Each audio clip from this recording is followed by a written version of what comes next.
Okay, right. This is Roger Moore here, backstage alongside my. No, it's not going to come up because we don't know. We All Moors are related. You know what I'm saying? Fortunately, both Moors of my dad's Jamaican. Yes, I'm Jamaican too. So you never know. You know what I'm saying? But Sam Moore and myself, Roger Moore here.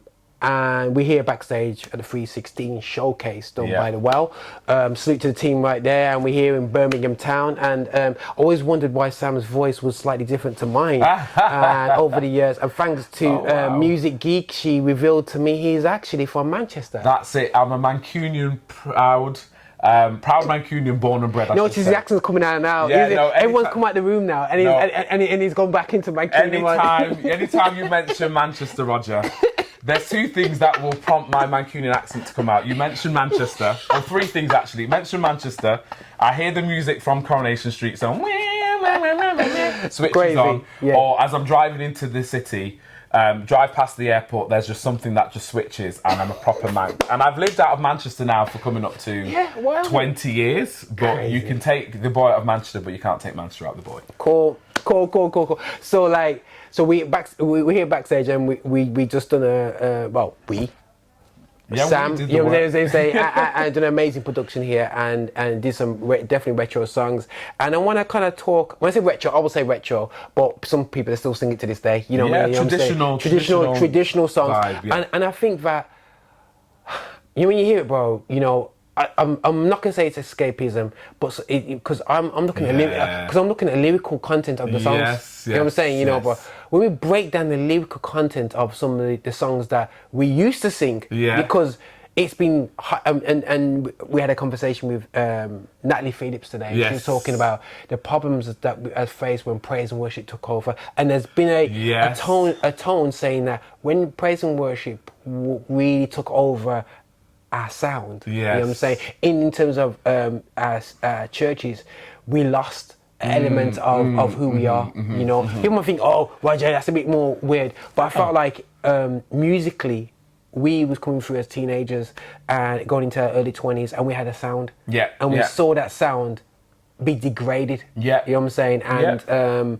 and out there now, singing one of the few places that probably still sings, because I watch his Zooms. That's right, yeah, you know Bethel. It's like proper like, yo, this is, you know what I'm saying? And it's shameful, the joke is, it's not even shameful, the joke is, I'm there going, yeah, because I know where it's going, you know. For me, it's like, at that time, you know, all the new songs were coming in, how did you guys not allow that to take over? Because majority of the Caribbean churches absorbed all the worship stuff, but you guys kept keeping it real, and a few of us. Yeah, and the thing for us, Roger, at Bethel is that it's being able to marry the traditional with the modern. And there are, you know, let me just be honest, there are some people that don't like modern praise and worship. Yeah. And there are some people in the church that don't like the traditional vibe. But how do you cater for everybody? Yeah. You know, we serve a God that is relevant yesterday, today, and will forever be relevant. And, you know, the word of the Lord says, sing unto the Lord a new song. So it's not to say that, you know, the inspiration that God gives stopped at the time when Fanny J. Crosby was writing all of those old songs like His Eyes on the Sparrow, etc. You know, so God is inspiring people. And what we have to do in the church is learn to operate within this space whereby new music will come along, and you take what's appropriate and you use what's appropriate, and you also, but you don't forget the traditional songs where you're coming from. And in the kind of outline or litany of our services, we'll have traditional hymns, we will have a song from the choir, and we'll also have praise and worship elements, because it's important to be able to cater to that wide congregation. So within the scope of our services, so the litany of our worship, as you describe it, there are a number of musical elements. So you know, if you come down to number 2 Gibson Road, where we are based in Handsworth, yes, on the corner. Been there since 1955. So yeah, I've been there a long time. That church was birthed through Bishop Dunn, Bishop Sidney Alexander Dunn, who's no longer with us, but he was our pastor and our leader, our pioneer. You'll come down there, you'll find modern praise and worship elements. You'll find us singing out of the hymn book, the Pentecostal hymnal, the green book, the red book, which is the best of all, triumphant songs. You'll also find a song from the choir, and they're singing from song sheets. You'll find the junior choir singing modern stuff, which could be from Kurt Franklin, for example. So there's a wide appreciation of gospel music that tells the gospel in our churches. So and for us, and particularly in my role, as my current role, I'm serving as the National Minister of Music for Bethel United Church here in the UK and Europe. So I have got a challenging job to do to be able to bridge the ancient and the modern, the old and the new. And it's important. The Bible gives lots of examples that you have to yoke the old and the young ox together. So because the older generation, they have the experience, but we have the strength. The younger ones have the strength. It was important when Joshua learned at the feet of Moses. So, and then Joshua became the leader. So we're in this place where we are transitioning, or we have transitioned. Some would say we have a new leader here in the UK, Bishop Dexter Redmond, who's our pastor at Gibson Road as well. And so for us, we are keeping alive the legacy. And the legacy of Bethel is great music. The legacy of Bethel is that hand clapping vibe. When you hear the sound of apostolics worshipping, you know where it's coming from. So we're proud to continue that legacy today. That's big, and I think 100%, bro. And I want to emphasize, like you said, you called the group Noir at the end, and I went, Noir. The only Noir I know, I passed French, Yes. No, I didn't pass French actually. And one thing I remember from French is black. Yes, that's it. Say, Apostolic Noir. The Noir, you know what I'm saying? And it's weird because I would say from a generational perspective, I think saying black in church was like, shh. Yeah. We've seen Rastafarianism being marginalized because there was too focus on cultural stuff. Yeah. You know what I mean? And do you feel that you naming this project that was or being involved in naming it like that was to do with the fact that basically enough is enough? That's a great question. I will say the naming of the chorale, the collective that we are, naming it Apostolic Noir, wasn't rooted in any type of political rhetoric. Cool. It wasn't rooted in any political rhetoric. For us, it was about, or for me, it was about, okay, so we need to come up with a name, and we need to come up with a name which is befitting to who we are.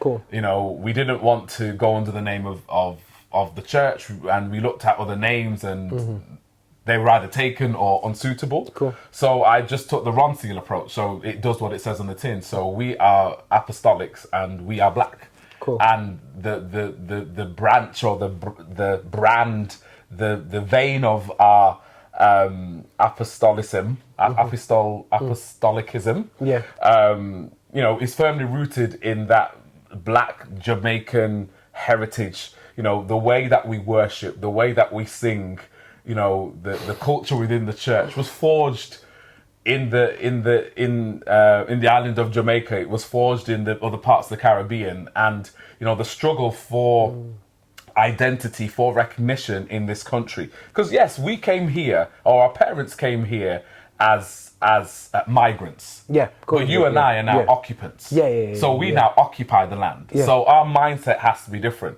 And although it sounds like I'm contradicting myself because I'm saying that us calling ourselves Apostolic Noir wasn't rooted in anything political. It wasn't. But the fact is, we're apostolic and we're black. So what better name than Apostolic Noir to call ourselves?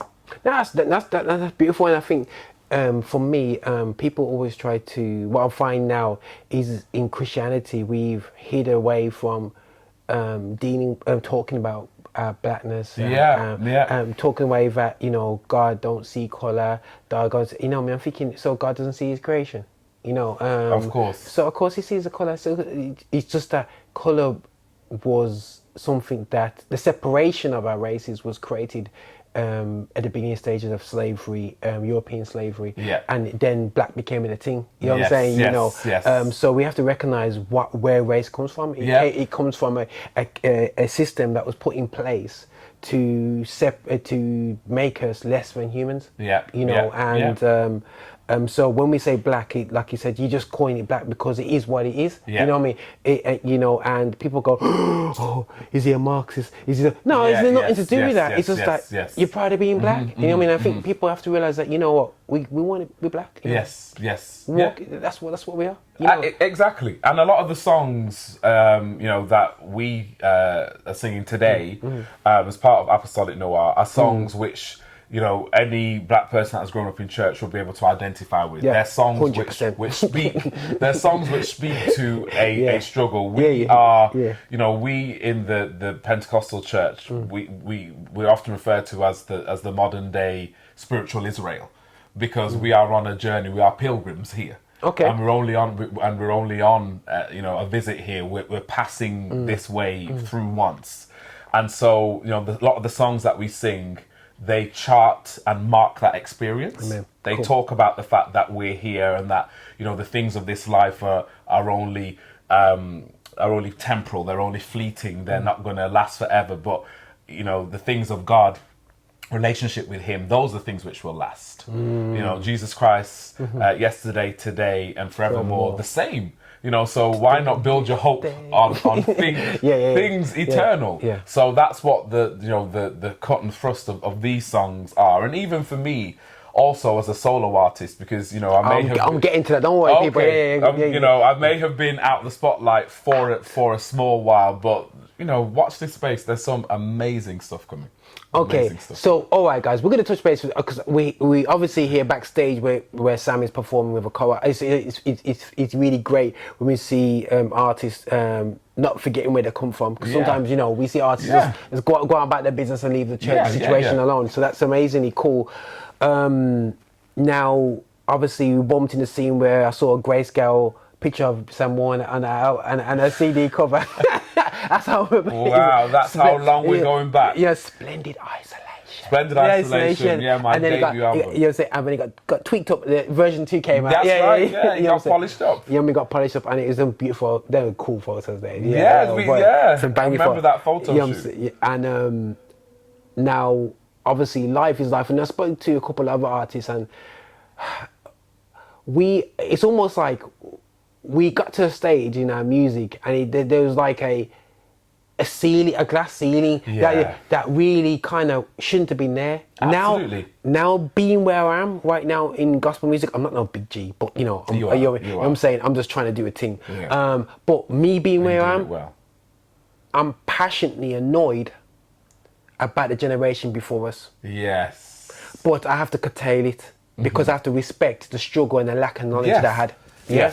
And I want our generation now not to repeat their sins. You know what I'm saying? I say sins because we want our children to fulfill their potential in life and in ministry. Yes, there's nothing holding them back. Amen. You know what I'm saying? Whatever. So when we're getting pulled down, you know what I'm saying, because of life and this and that, and we go, oh my gosh, I need to plan a tour, but that's long. You know what I'm saying? Whatever. Yeah. Gosh.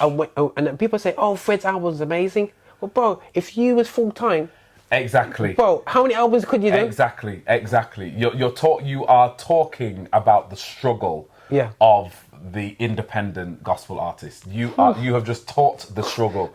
If I gave you a pen and a book now, you would fill that book in minutes, because that's the struggle. Yeah. Because as an independent gospel artist, you have to be your own label. You have to be your own marketing outfit. And your own funder? And your own funder. And the thing is, yes, we have been helped massively with the progression of social media over the past 10 to 15 years. Big I was first releasing music, it was all about MySpace. I'm going back to the early noughties then. But thanks be to God for platforms that now allow you to get access to a wider listenership much more easily. That's not an excuse to not still put out great music. Cool. you have to still put out great music. You still have to be true to your gifting, true to your craft. And for me, if I was in this game for fame and fortune, I would have given up ages ago. 100%. Because it doesn't. It hasn't paid yet. Yeah. And I'm speaking it into existence. It hasn't paid yet. I still work full time. Come on. You know, and I do so because I want to remain humble, and I want to be able to afford to invest the time and the quality in working on great music. Cool. So, you know, for me, you know, my last project dropped in 2017. It was Education of Sound. Yeah. And then I came back. I came back in end of 2018, early 2019 with a remix version. So the remixes of Sam Moore. So got great love and feedback on those projects, and reintroduced me to an audience which knew me from back when, but also to a new listenership. I'm currently working on some new music, so looking to drop a new EP this year called Honey. Got some great music on there, working with the outstanding Sir Nicky Brown. You know, he needs a blue plaque on his wall, you know. And, you know, it's, you know, doing some collaborations with some great people. Don't want to let the cat out of the bag yet. But actually, no, I'll say it. So I'm doing something with Moiwa. Okay. So, you know, it's music for now. And also on that EP, there's going to be a re-grilled version of Splendid Isolation. So fitting. So funny how I just said, yo, this is what I'm saying, so bro. Fitting for this it's time. Crazy. Because when you think about that song lyrically, it talks about, Lord, where have you taken me from? Nobody knew the pandemic was going to come. Nobody knew that lockdown would have ensued across the world. Yeah. And so that song asks a lot of questions, but comes to the realization that being isolated is often God's way to get our attention. It's often God's way for us to, for Him to perfect us, to make us into what He wants to be. So that's dropping sometime this summer. So, you know, watch out for that. It's going to be amazing. Summer almost done. So no, it's not. It's June. It's June now. So we are nearly there. So probably back end of summer. It's talking about the summer near the equator, not summer in England. No. Summer England done. No, but the thing is, what we're talking about the struggles of the independent artist. So you know, when you're funder, your own. You know, your own manager, your own label, all of that stuff. You've got to kind of some things just can sometimes just take a bit longer to get together. No, 100%. So we are, you know, we've got some great music ready to drop. So watch this space. No, that's fantastic. And just from my little research that I did on you, basically some backend, there was another album before Splendid Isolation, wasn't there? Not before, so Splendid Isolation was the first. Was it the first album? Was there any music released before that? It was pre-release Splendid Isolation. Let's call it the pre-release Splendid Isolation. Okay. And then what I did was after that I then connected with the incomparable Ibe Giant Killer. Oh yes. So Ibe and I have been working together throughout the years, and you know he's a great friend and brother of mine, and so we collaborated and did some more stuff to create the version of Splendid Isolation which is more familiar to people. Yes. And then there was a second project called The Message that came out, I think it was about 2010, 2011. But then there was a break, there was a hiatus period, and as I said, I came back with The Education of Sam Moore. That was released in 2017. I was saying, because we've been doing bits, you know, it's gone like say never released nothing. But always singing, always singing. No, 100%. And I think that, bro, I just want to touch base just to kind of round things up with is the importance of your upbringing in Manchester. You know, in terms of how it developed your skills as a singer. And I think the reason why I want to mention is because we kind of don't realise until later on them situations. Sunday school choir. Yes, you know what I'm saying? When correct me if I'm wrong, you'd even write songs. Yes, yeah. That's crazy, guys. Listen. Growing up at number 393 Claremont Road, so I'm a child of Bethel. So I grew up in Bethel, Manchester. So I went to my local church address was 393 Claremont Road. It was right across the road from my primary school, Heel Place School in Rusholme in Manchester. So I went to the same church as the amazing Rachel McFarlane. She's my god sister, Luke Smith. Yeah. So we all grew up in that environment. Great musicians around us, the Miller family, Peter Morgan. You know, we all grew up as singers. My brother Simon Moore's a drummer. You know, it was just this whole melting pot. So you've got that going on in the church. So you got sanctified music, and we're singing. And as you're old enough to walk, you'll then put on the Sunday school choir and you sing on the junior choir, the young people's choir, and you graduate through the ranks. No, man, it's, you know, for us, we all had to kind of pay our dues. So you got that going on in the church. Well, outside the church, Manchester is just an amazing place. Okay. Musically, what was going on? So you had in Wally Range, you got the Smiths. So not the Smith family. You've got the Smiths. You've got like in all over Manchester going on house music, 808 State, you know, you got the Hacienda, you know, great, you know, house music being birthed. You've got like DJs like Nick Hussey, who I've done some music with. So yeah, I forgot to mention that. So also in my catalogue, I've also released some gospel house music that's been picked up by a label on Mabel in New York. That song's called Fire, and a label in London that was on an Ibiza compilation, Take Me Through. So you should check those songs out. Send me them links. Yeah, I will send you those links, because that's the thing. Although I may not have been front and center, I've always been working. Cool. And those things for us, you know, so impacted our development musically in Manchester. You know, growing up in Moss Side and Rusholme, you had the Caribbean Carnival taking place in Alexandra Park every year. They'll do the parade and end up in Alexandra Park. So you go there, you hear that the dub plates and all of that stuff playing. Manchester was just alive with music. Lots of indie rock bands. You know, Oasis. Birthed in Manchester, you know, so much great stuff in Manchester. So you can't help but allow that to influence your appreciation of music. And so I sit here as a very proud Mancunian. I sit here as a product of my upbringing, and not allowed to listen to anything that wasn't gospel in the house. So we had to do it secretly. But still, you know, going to school. Confession! Yes, going to school, Confession! listening to stuff on the way to school, the radio, you know, Urban Cookie Collective, they're from Longside. So many bands, great artists in Manchester.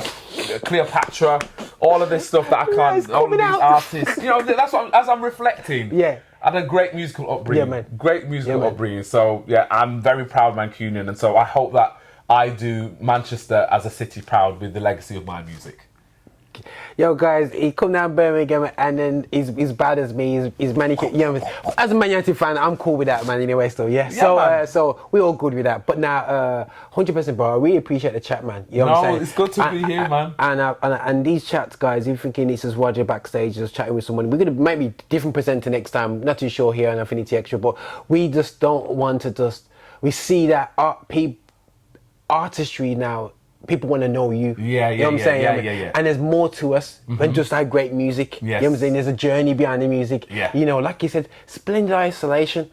That bro, if we could have just got our up-to-date 2020 remix ready. Well, who knows what's coming? It's coming now, 2021, because we don't even know what. Yeah. There's some absolute bangers on that album. I'm excited, you know. Yes. If I can blow my own trumpet just for a second, there are some bangers on that album. Okay. Absolute bangers. Right. I did not know half of this, guys, so I'm excited. Go back and check Splendid Isolation. Yeah. As I'm thinking it now, there's the track that I did with Ibe, one of the tracks I did with Ibe. Nothing without you, nothing without you, nothing without you, nothing without you. That was one of the, you know, there's a lot more to it than that, and I probably haven't done it justice just by singing that little ditty. But great stuff, and you know, some of the stuff that I did with some of the guys in America. There was a production outfit that I worked with called the 99. So they were like experts at that neo soul vibe. And you know, one of the songs that I did with them was "Breathe on Me." I'm trying to remember the lyric. Remember Breathe? Yeah, of course I do. Of course I do. Of course I do. Breathe. Ain't no doubt about it. I can't live without it. Okay, cool. Lord, breathe on me. And I can't remember the rest of the lyrics because it was that long ago. But yes, I'm gonna go and gen up on all that stuff because a tour's coming, man. No, 1,000%, and I really do like, bro. Just keep up with what you're doing. You know. Thank you, man. On Instagram, you know, that's the main platform for live right now. How can people find you? So on Instagram, my handle is @SamMoreMusic. Cool. So find me at @SamMoreMusic. That's right. Yeah. There's another guy out there. You know, he's been going for a lot longer than me. He's called Sam Moore as well. He's a lot more famous than me, but he's half of the soul duo Sam and Dave. So he's the man that's I'm a soul man. Oh yeah. I'm a soul man. So he's called Sam Moore, and every time I remember back in the day, I'd be on the conversations to labels and go to meetings, and they're like, "Are you sure you're called Sam Moore?" I says, "You want to check my birth certificate?" I'm called Sam Moore. And I didn't realise the brevity of this name until much later on, even when you're trying to put out stuff. And even like on Spotify and stuff, some of my music is mixed up with his and vice versa. So yeah. I just embrace it. So I'm not the only person who has a problem with my name. It's a more thing, you know what I mean? I got Roger Moore, of course, 007. So it's Sam Moore, definitely crazy. And just on the neo soul viewpoint, I think it's our generational music. Who's a go-to gospel neo artist that you listen to? Wow.